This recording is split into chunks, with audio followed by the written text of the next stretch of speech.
नमस्कार, स्वागत है आप सभी का द फैक्ट इंडिया पर और मैं हूं आपके साथ पूजा जादौन। हनुमान बेनीवाल इन दिनों बेहद आक्रामक मोड में नजर आ रहे हैं। लगातार वे सरकार को घेरने का प्रयास कर रहे हैं कई मुद्दों को लेकर के, और अब हनुमान बेनीवाल ने भ्रष्टाचार के मुद्दे को लेकर के खुद मुख्यमंत्री भजनलाल शर्मा के रिश्तेदारों से लेकर जो मंत्री हैं सरकार में उनके रिश्तेदारों पर भी गंभीर आरोप जड़ दिए।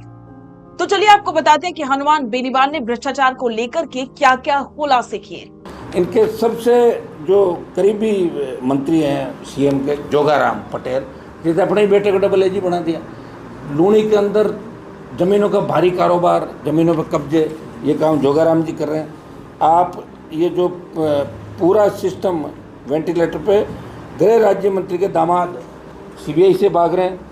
ये आधा दर्जन मंत्रियों की स्थिति आप देख रहे हैं राजस्थान के अंदर। मुख्यमंत्री जी का साला जिसको हाईकोर्ट ने रेट नहीं दी, और तो इनाम घोषित कर रहे हैं चाहे जहाँ, तो प्रमोद को अगर ये चाहे तो पकड़ नहीं सकते, या फिर ये बता दे प्रेस के सामने आके कि प्रमोद उनका साला नहीं। ये मेरा मुख्यमंत्री से सवाल है, अगर प्रमोद आपका साला नहीं है तो बता दो।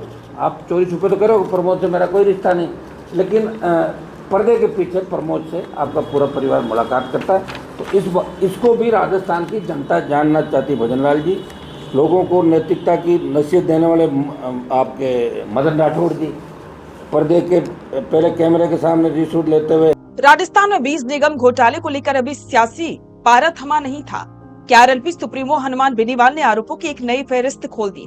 बेनीवाल ने एक एक करके सरकार के कद्दावर मंत्रियों को कटघरे में खड़ा कर दिया है।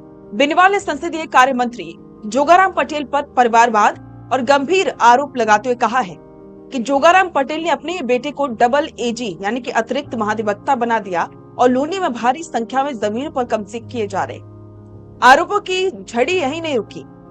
बेनीवाल ने सीधे गृह राज्य मंत्री और खुद मुख्यमंत्री के परिवार को लपेटे में ले लिया है। उन्होंने सनसनीखेज दावा करते हुए कहा है कि गृह राज्य मंत्री के दामाद सीबीआई की पकड़ से भाग रहे हैं, तो वही मुख्यमंत्री का साला प्रमोद, जिसे सरकार पकड़ना ही नहीं चाहती।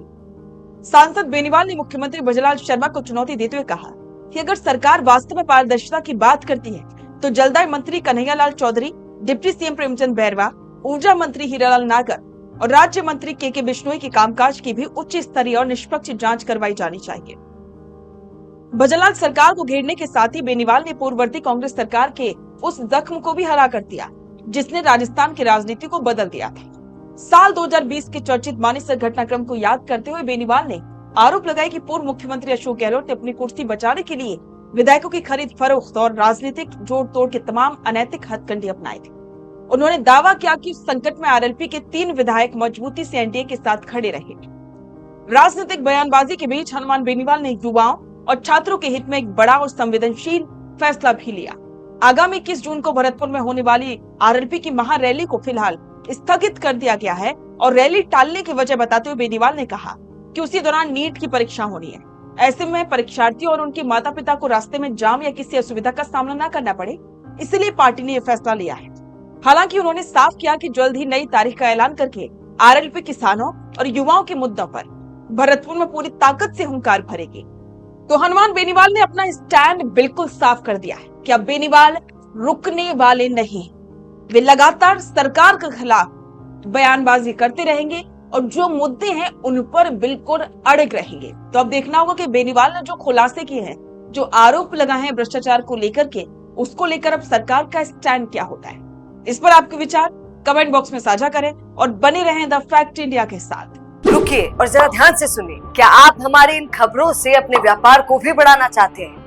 तो आप भी खबरों के दौरान इस तरह के एलिमेंट्स पर अपना विज्ञापन दे सकते हैं, या फिर ऐसे खबर के 1 मिनट बाद अपना पूरा विज्ञापन डलवाएं, जो कि 8 लाख से ज्यादा सब्सक्राइबर्स और फॉलोअर्स वाले द फैक्ट इंडिया चैनल्स और पेजेस से राजस्थान के कोने कोने में पहुंचेगा और इससे आपका व्यापार, ब्रांड सब कुछ बढ़ेगा।